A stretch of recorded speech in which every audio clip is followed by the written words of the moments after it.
Hi everyone, I'm Kevin, and this is HFX by Bike, a channel all about getting around Halifax by bike. I take requests for which trips get covered on the channel, and getting to and from the city's various hospitals is one of the most popular. I'll be adding another one to the books today by heading from Amberwood Court in Rockingham to the IWK Health Center in the south end of the Halifax Peninsula. As always, I'll be playing a game of +1 -2 along the way. Every time I run into something that makes my trip safer or more convenient, I'll add a point, and every time I run into something that makes it less safe or less convenient, I'll take away 2 points. You can keep track of how I think the ride is going by looking at the heads-up display in the bottom right-hand corner. I'm leaving Amberwood Court in Rockingham. This area doesn't have any bike infrastructure, but at least the roads were recently paved.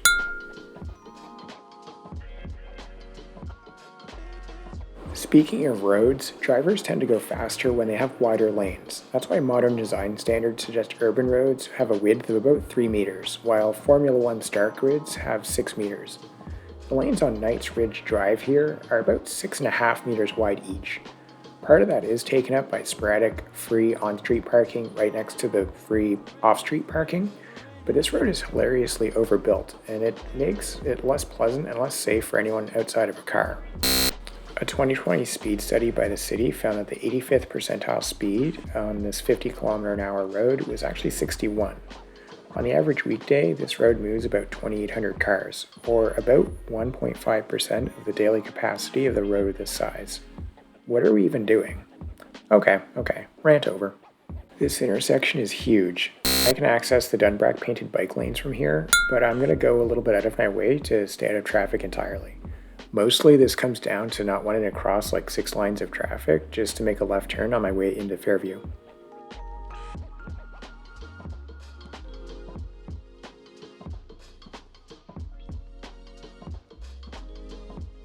Up until now, I was in traffic for about 1 kilometer, and here's the distance penalty.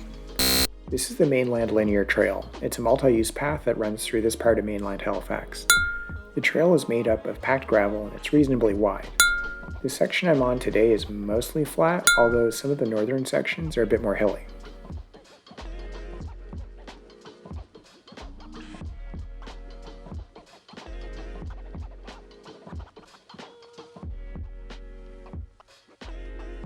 The trail gives you access to a lot of different things in the area, including the Lacewood Transit Terminal, schools, grocery stores, and restaurants. Most of the local streets adjacent to the trail have narrow connecting paths as well. Each of the roads that intersect with the trail have facilitated crossings. A major limitation of the trail is that it isn't maintained during the winter, so as soon as the snow starts to fall, this travel option kind of goes away.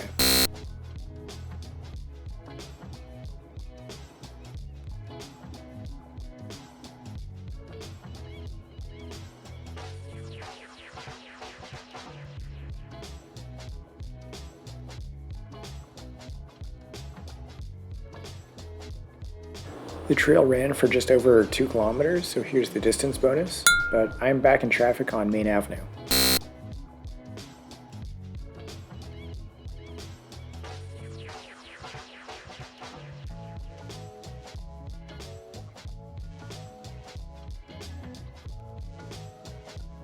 Fairview has all of the same basic road design issues as Knights Ridge, so I won't go over those again.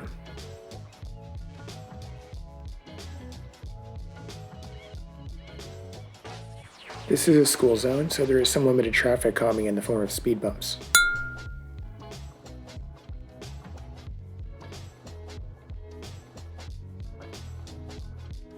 I don't really know how rough the road surface is in the construction area, so I'm just going to go take a detour.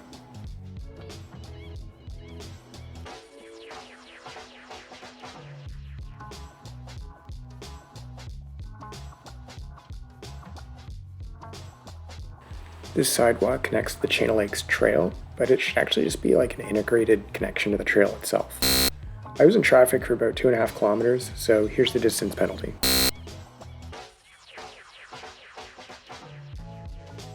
I'm only on the Chain Lakes Trail to get through this intersection, but it's a multi-use path that connects all the way out to Bears Lake. The cross rides let cyclists continue through without dismounting, and the signals are set up to minimize the conflict points with cars. That's assuming that drivers pay attention to the signals, which can be kind of hit or miss at this intersection.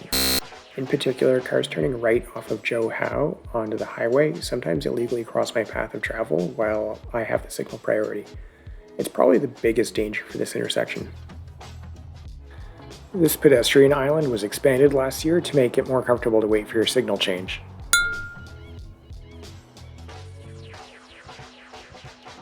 This relatively new multi-use path is going to take me to a ramp that carries me down to Elliott Street. As always, the paving on Elliott Street is terrible.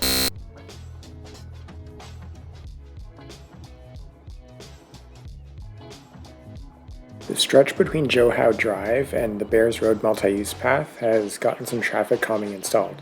It's just things like bumped out shoulders and speed bumps. They're pretty minimal, but I'll take it. This new ramp allows access to the Bears Road multi-use path. The path keeps me out of traffic, is nicely paved, and even manages to be barrier protected. I also get the benefit of mirroring a major roadway with all the movement efficiencies that entails.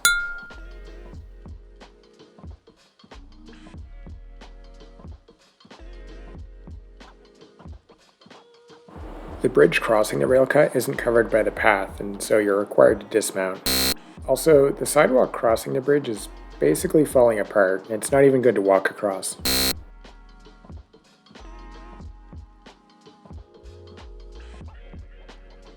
The path picks back up on the other side of the bridge.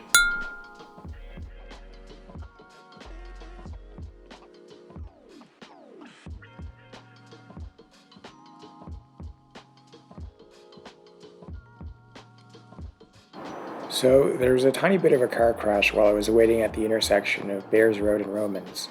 I pulled over, called it in, and hung around to give a statement.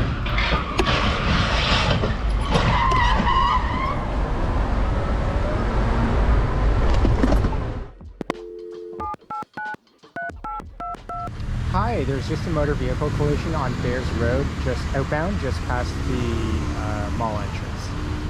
Everyone seemed to be okay, so after a while I was back on my way. Bad drivers are dangerous and inconvenient, and I'm happy to minimize my time interacting with cars in general. The remainder of the multi-use path climbs up Bears Road with a very manageable slope.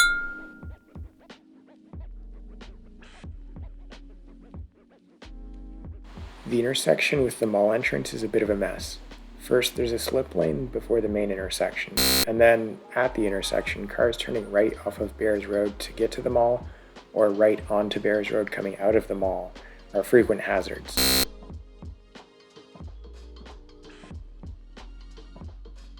Both groups are watching for cars and paying zero attention to the shared pedestrian bike crossing.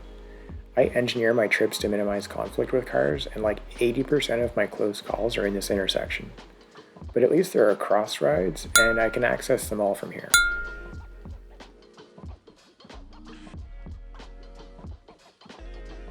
This ramp provides a smooth transition to the west end.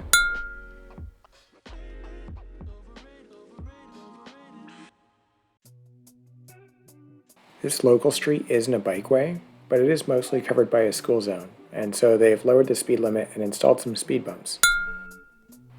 Normally I would take Almond Street to get closer to the south end, but it's closed for pipe maintenance or something.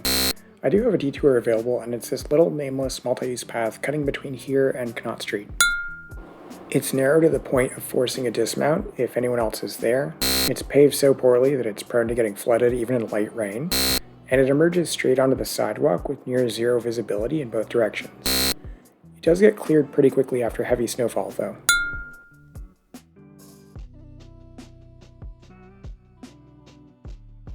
Crossing Connaught to get to or from Liverpool is a bit of a hassle. You can either dismount and walk across using the crosswalk, or you can play Frogger with traffic. This is Liverpool Street, and the city is in the process of converting it into a bikeway.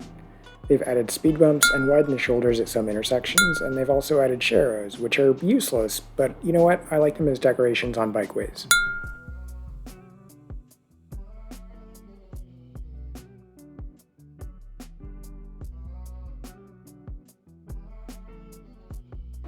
Honestly, Connolly Street should probably be a bikeway. If nothing else, it's just nice to bike through. There's no facilitated crossing at Chebucto, so you run into a lot of the same issues as with Connaught. Sometimes traffic is so broken that you can just sneak through while they're stuck. This is the Allan-Oak Bikeway. It acts as a surrogate for Quinpool Road for bikes. The bikeway loses priority at basically every local street along the way. This section was just paved over the summer, which is really nice if you're rolling over it. The tree canopy on the bikeway makes it really pleasant to move through, and this stretch is basically flat. The intersection with Oxford has a sign-enforced mode filter, so only bikes can go straight through. And this even gets facilitated by a bike-accessible signal change. The signal change is kind of negated when cars clog the intersection though, and cars also routinely rat run the bikeway to avoid traffic on Quinpool. This section east of Oxford has some speed bumps installed to slow down cars.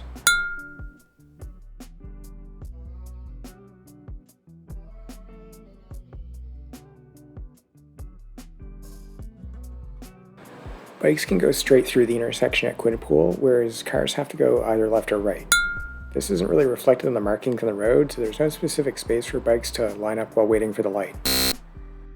This is the Vernon Bikeway, and it has the usual traffic calming in place in the form of widened shoulders at intersections. It has good paving, is perfectly flat, and is made pleasant to bike through by all the trees. They don't really do anything, but as always, I like to share as reminders to drivers to watch out for cyclists on the bikeway.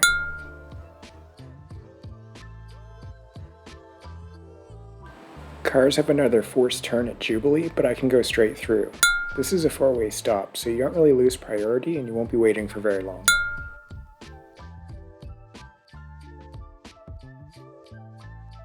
Coburg is another forced turn for cars.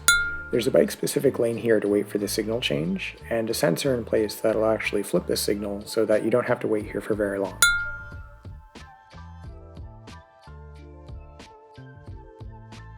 There's a pretty smooth transition from Vernon into the University Avenue protected bike lanes. I'm only going to be in the lanes for about a block, so I'll just note that they keep me out of traffic and cover a major road. They're totally flat, but the paving is a bit hit or miss in places. Not bad enough to take off points though.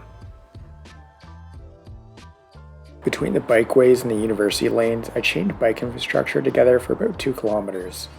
So here are the bonus points. Of course, I'm just being dumped into traffic, so I just end up clawing the back anyways.